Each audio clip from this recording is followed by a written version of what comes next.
Orang yang mukmin tuan-tuan, dia memang menunggu-nunggu datangnya Ramadan. Hati dia berbunga-bunga, seronok, gembira. Macam orang yang lama dah tak jumpa anak, lama tak balik, kan? Lama kekasih tak balik. Jadi nak bertemu seronok tak ada? Seronok. Jadi orang yang mukmin, dia menunggu datangnya Ramadan. Dia suka nak bertemu Ramadan. Kalau boleh setiap bulan jadi Ramadan pun tak apalah. Gembiranya Ramadan. Dalam bulan tu ada ganjaran pahala, ada kebaikan-kebaikan yang boleh dibuat. Jadi dia memang menunggu datangnya Ramadan. Itu yang makna kalau boleh cepat-cepatlah Ramadan. Cepat-cepat Ramadan datang. Tapi berbeza orang yang tak mukmin.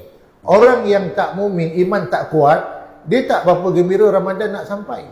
Itu yang mula fikir, alamak, nak Ramadan pula, fikir makan nak ngerti tak boleh, kan, ini tak boleh, itu tak boleh, pasal dah berpuasa.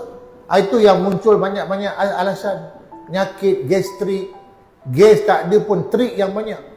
Ya, itu siapa orang yang tak suka bertemu dengan Ramadan.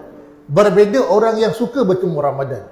Itu cerita dia tuan-tuan. Kalau kita orang mukmin suka Ramadan nak sampai.